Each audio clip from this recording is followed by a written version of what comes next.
अस्सलाम वालेकुम जी। बार eight law के हवाले से रिक्वायरमेंट मुझसे पूछी जा रही थी, तो बगैर टाइम वेस्ट किए वीडियो को स्टार्ट करते हैं। बार एट लॉ के लिए आपके पास दो कंपोनेंट्स होते हैं, एक को हम कहते हैं एकेडमिक कंपोनेंट और एक नॉन एकेडमिक कंपोनेंट। तो एकेडमिक कंपोनेंट क्या चीज़ है? That is related to your study and non academic components are related to your practice and training. तो एकेडमिक कंपोनेंट्स में सबसे पहले आपको करनी होती है एक एलएलबी डिग्री। अब एलएलबी डिग्री भी दो टाइप्स की हो सकती है। एक ऐसी डिग्री जो आपने यूके की किसी यूनिवर्सिटी से की है, लाइक पाकिस्तान में अगर आपने यूनिवर्सिटी ऑफ लंदन से डिग्री की है, वो भी क्वालिफाइंग होती है, क्वालिफाइंग यूके डिग्री उसको हम कहते हैं। या फिर अगर आपने यूके के अंदर यहाँ से एलएलबी की डिग्री की है तो वो भी तो डेफिनेटली क्वालिफाइंग यूके डिग्री है। और दूसरी होती है non qualifying degree. Non qualifying degree कौन सी होती है? वो ऐसी डिग्री होती है जो आपने यूके की किसी सर्टिफाइड यूनिवर्सिटी से पास नहीं की। तो एलएलबी डिग्री के बाद अगर तो वो क्वालिफाइंग डिग्री है तो नेक्स्ट स्टेप होता है बीपीटीसी, जिसको बीटीसी आप कहते हैं, बार ट्रेनिंग कोर्स। और अगर आपकी डिग्री नॉन क्वालिफाइंग है तो एलएलबी के बाद आपको करना होता है जीडीएल, एलपीसी या कन्वर्जन कोर्स, ताकि आपकी नॉन यूके क्वालिफाइंग डिग्री जो है वो क्वालिफाइंग डिग्री में कन्वर्ट हो सके। थोड़ा सा मैं इसको फिर रिपीट कर देता हूँ। एलएलबी एक क्वालिफाइंग होता है, एक नॉन क्वालिफाइंग होता है। क्वालिफाइंग वो है जो आपने यूके से किया या यूके की यूनिवर्सिटी से किया, नॉन क्वालिफाइंग वो है जो आपने आउटसाइड ऑफ यूके से किया है। अगर आपकी डिग्री नॉन क्वालिफाइंग है तो आपको एलएलबी के बाद जीडीएल करना है, और जीडीएल के बाद फिर आपकी डिग्री क्वालिफाइंग हो जाएगी और फिर आप बीपीटीसी के लिए एलिजिबल होंगे। फिर आप नेक्स्ट एडमिशन लेंगे बार प्रैक्टिस ट्रेनिंग कोर्स में, और बार प्रैक्टिस ट्रेनिंग कोर्स भी 9 मंथ्स का होता है और जीडीएल भी 9 मंथ्स का होता है। ये दो चीज़ें जब आपने कंप्लीट कर ली तो फिर आप नॉन एकेडमिक कंपोनेंट्स की तरफ जाते हैं। तो नॉन एकेडमिक कंपोनेंट्स में क्या आता है? उसमें आपने जो भी कोर्ट का इन ज्वाइन किया है, टोटल 4 इन होती हैं, मैं आगे आपको बताता हूँ।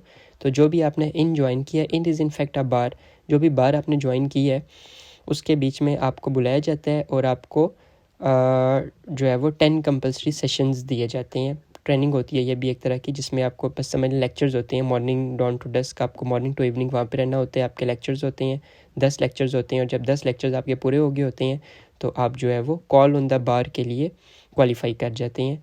कॉल ऑन द बार अब क्या चीज़ है? कॉल ऑन द बार ये है कि जिस दिन आपका कोई एक दिन होता है जिसमें आपके इन के अंदर एक ओथ होता है, और उसमें आपको वहाँ बुलाया जाता है और आपको बैरिस्टर का टैग दे दिया जाता है। उस दिन आप यूनिफॉर्म पहन के, सर पे टोपी रख के, बैरिस्टर कैप रख के वहाँ जाते हैं, और आपको जो है वो ये सर्टिफाई कर दिया जाता है कि आपको कॉल ऑन द बार आपका कंप्लीट हो गया और अब आप बैरिस्टर अपने आप को कह सकते हैं।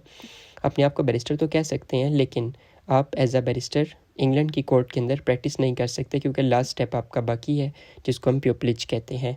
तो व्हाट इज़ प्यूपलिज? प्यूपलिज एक बैरिस्टर के साथ की जाने वाली 6 महीने की ट्रेनिंग को कहा जाता है। ठीक है, 6 महीने की ट्रेनिंग होती है जिसको हम प्यूपलिज का नाम देते हैं।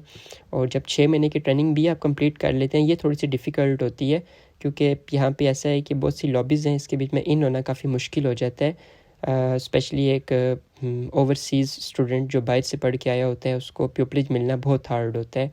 लेकिन अगर आपको प्यूपलिज मिल गई तो 6 महीने आप एज अ प्यूपलिज जब आप कंप्लीट कर लेती हैं तो फिर आपका एक डिनर होता है क्राउन किंग के साथ, और उसके बाद आप एज अ बैरिस्टर प्रैक्टिस कर सकते हैं। इन्स को देख लें।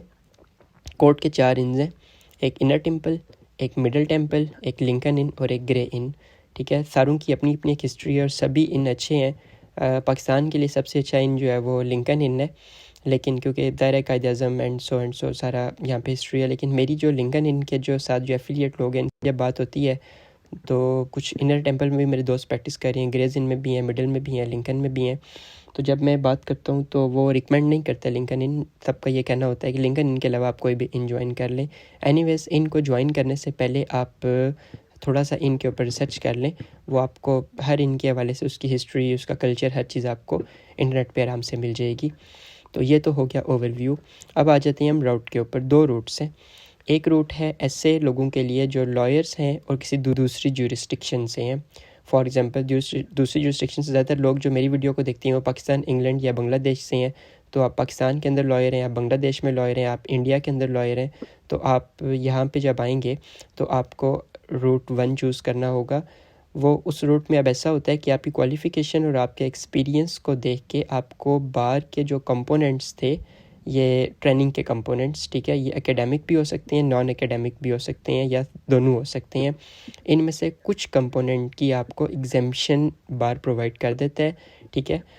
लेकिन वो विद सब्जेक्ट टू एक टेस्ट पास करना होता है जिसको BTT कहते हैं, बार ट्रांसफ़र टेस्ट, ठीक है। जब आप वो पास कर लेते हैं, टेस्ट इजी होता है।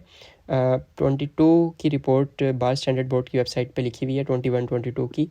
325 लोगों लॉयर्स ने जो है वो बार ट्रांसफ़र टेस्ट के लिए अप्लाई किया था, और 325 में से 324 जो थे वो पास हो गए, ठीक है।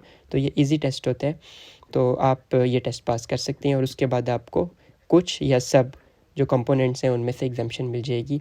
तो मोस्ट ऑफ़ ऑल ऐसा होता है कि जब आप BTT पास कर लेते हैं, बार ट्रांसफ़र टेस्ट, तो उसके बाद आपको एकेडमिक कंपोनेंट से एग्जाम्शन मिल जाती है। एकेडमिक सारे आप पे क्लियर हो गए, फिर आप direct call on the bar लेंगे अपने 10 सेशंस कंप्लीट करने के बाद। जब आप कॉल ऑन द बार होगी तो उसके बाद आप प्यूपलिक सर्च करेंगे, ठीक है।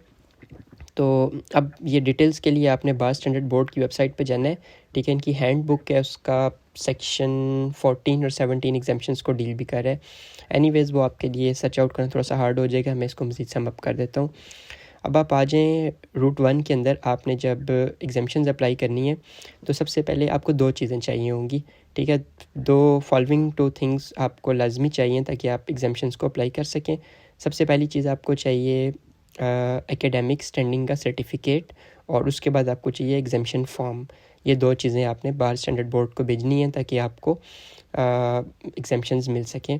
तो एकेडमिक स्टैंडिंग सर्टिफिकेट जो है, इसकी फ़ीस है £170, और आपने ऐसा करना है कि अपनी जितनी भी डिग्रीज़ हैं उनको अपने हायर एजुकेशन कमीशन से अटेस्ट करवाना है, या जो भी आपका हायर डिग्री प्रोवाइडर था, चाहे वो पाकिस्तान में या बांग्लादेश में, जो भी आपका हायर डिग्री प्रोवाइडर होता है उससे अपनी डिग्रीज़ को अटेस्ट करवाना है।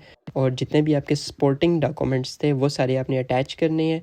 £170 फ़ीस सबमिट करवानी है, और ये सारे डॉक्यूमेंट्स आपने, ये जो मेरी स्क्रीन पे आपको नज़र आ रही है वेबसाइट, यहाँ पे आपने भेज देने हैं। फ़ी का भी आप जो है वो जो फ़ी की जो अकाउंट नंबर है वो बार स्टैंडर्ड बोर्ड की वेबसाइट पे दिया हुआ है, ठीक है। इसको एक्सेस करना बहुत इजी है, ये देखें यहाँ पे सारा कुछ पड़ा हुआ है।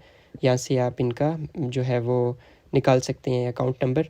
उस अकाउंट नंबर पे फ़ी सबमिट करवा के फ़ी का जो वाउचर होगा, चालान होगा या व्हाट्सएवर, वो आपने अपने डिग्रीज़ के साथ अटैच कर देना है और इस वेबसाइट पे ईमेल कर देना है।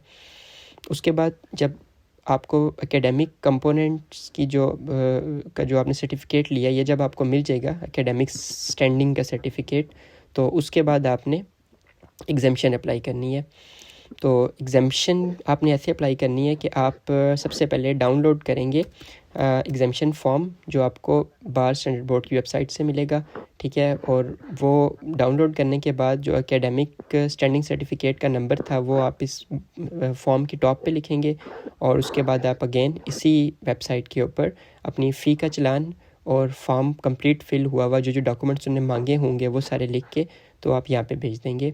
दोनों प्रोसेसेस में इसमें 6 वीक्स लगते हैं और इसमें 8 to 10 वीक्स लगते हैं आपका रिज़ल्ट आने में। और जब आपका रिज़ल्ट आएगा तो अगर आपको जितनी भी एग्जाम्पशंस दे देते हैं वो आप अवेल करेंगी, और उसके बाद आप नेक्स्ट स्टेप जो रह जाएगा उसकी तरफ मूव करेंगे, ठीक है।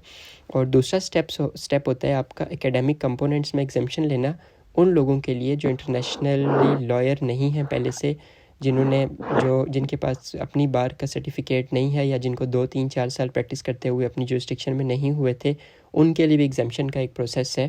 तो ये एक दूसरा रूट हो जाता है, रूट 2। तो इसके ऊपर मैं बात करूँगा अपनी नेक्स्ट वीडियो में।